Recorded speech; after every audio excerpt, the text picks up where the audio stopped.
একযোগে যুক্তরাষ্ট্রের কমপক্ষে ৮৫টি সামরিক লক্ষ্যবস্তুতে জোরদার হামলা চালিয়েছে ইরান, যার মাধ্যমে যুদ্ধের ময়দানে নতুন করে আবারও উত্তেজনা ছড়িয়ে পড়েছে। কিন্তু হঠাৎ করেই কেন এভাবে গর্জন দেখালো ইরান? জানা গেছে, বাহরাইনে অবস্থিত মার্কিন ৫ম নৌবহরের সদর দপ্তর এবং কুয়েতের আলী আল সালেম বিমান ঘাঁটিতে আঘাত হেনেছে তেহরানের ছোড়া ব্যালিস্টিক মিসাইল ও আত্মঘাতী ড্রোনের বহর। যদিও ইরানের দাবি, সাম্প্রতিক সমঝোতা চুক্তির শর্ত লঙ্ঘন করেছে যুক্তরাষ্ট্র, ফলে মার্কিনীদের প্রতি কোনোভাবেই আর আস্থা রাখতে পারছে না তেহরান। কিন্তু কোন শর্ত লঙ্ঘন করল মার্কিন প্রশাসন?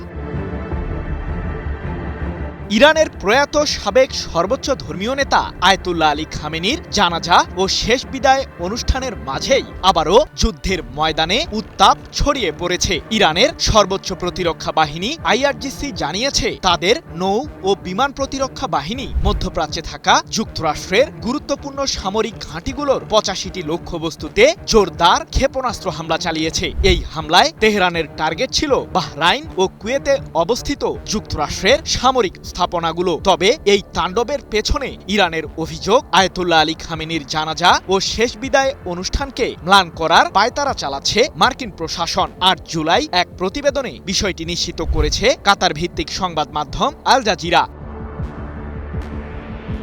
যুক্তরাষ্ট্রকে ঘিরে ইরানের অভিযোগ যে আসলে মিথ্যা নয়, তা এরই মাঝে প্রমাণিত হয়েছে। মূলত তেহরানের এমন প্রতিক্রিয়ার আগে ইরানের উপকূলীয় অঞ্চলে থাকা দেশটির বিমান প্রতিরক্ষা ব্যবস্থা, কমান্ড ও কন্ট্রোল নেটওয়ার্ক সহ IRGCর ৬০টিরও বেশি ছোট সামরিক জাহাজকে লক্ষ্য করে প্রথমে হামলা চালায় মার্কিন কেন্দ্রীয় কমান্ড। এ প্রসঙ্গে মধ্যপ্রাচ্যে নিযুক্ত যুক্তরাষ্ট্রের শীর্ষ এই সামরিক বাহিনীর দাবি, হরমুজ প্রণালীতে চলাচলকারী বাণিজ্যিক জাহাজের উপর ইরানের সাম্প্রতিক হামলার জবাবেই দেশটিকে লক্ষ্য করে পাল্টা প্রতিক্রিয়া জানিয়েছে মার্কিন কেন্দ্রীয় কমান্ড। কিন্তু যুক্তরাষ্ট্রের এই দাবির আসলে সত্যতা কতটুকু?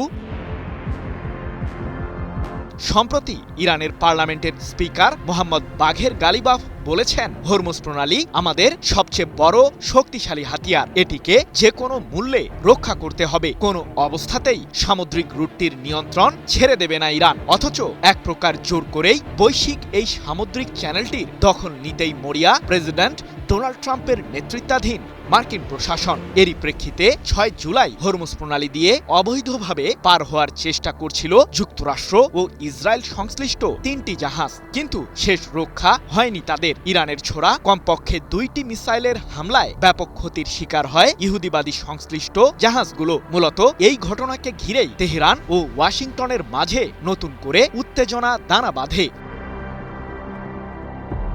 অথচ ৩ জুলাই থেকে শুরু হওয়া ৭ দিন ব্যাপী আয়াতুল্লাহ আলী খামেনির জানাজা ও শেষ বিদায় অনুষ্ঠানকে ঘিরে ইরানের বিরুদ্ধে কোনো ধরনের আগ্রাসন না ছড়ানোর প্রতিশ্রুতি দিয়েছিলেন ট্রাম্প। কিন্তু মার্কিনীদের উপর যে কোনোভাবেই আস্থা রাখা যায় না, সেটা তাদের নতুন আগ্রাসী রূপের মাধ্যমেই আবারও প্রমাণিত হয়েছে। এদিকে যুক্তরাষ্ট্রের সামরিক আস্তানার বিরুদ্ধে নতুন করে হামলা চালানোর পরপরই তাৎক্ষণিক এক প্রতিক্রিয়ায় ইরানের আইন ও আন্তর্জাতিক বিষয়ক উপপররাষ্ট্রমন্ত্রী কাজেম ঘারিবাবাদী অভিযোগ করে বলেছেন, লেবাননের বিরুদ্ধে ইসরায়েলের আগ্রাসী কর্মকাণ্ড চলমান রয়েছে। সেই সাথে ইরানের বিরুদ্ধে টানা কয়েকদিন ধরেই বিভিন্ন ধরনের হুমকিস্বরূপ মন্তব্য করছেন ট্রাম্প, যা সাম্প্রতিক সমঝোতা স্মারকের সম্পূর্ণ লঙ্ঘন। ইরান তার জাতীয় স্বার্থ ও নিরাপত্তা রক্ষায় কঠোর পদক্ষেপ নেওয়া অব্যাহত রাখবে। আমাদের উঠে দাঁড়াতে হবে। স্পিড, সকল অন্যায়ের বিরুদ্ধে রুখে দাঁড়ানোর এনার্জি পার্টনার। বিশ্লেষকরা বলছেন, ইরানকে ঘিরে ইহুদিবাদীরা প্রতিনিয়তই ষড়যন্ত্রমূলক কার্যক্রম চালালে অচিরেই মধ্যপ্রাচ্য পূর্ণাঙ্গভাবে আবারও উত্তপ্ত হয়ে উঠবে, যার মাসুল যুক্তরাষ্ট্র ও ইসরায়েলকেই দিতে হবে। সৃজন মাহমুদ, নিউজ 24।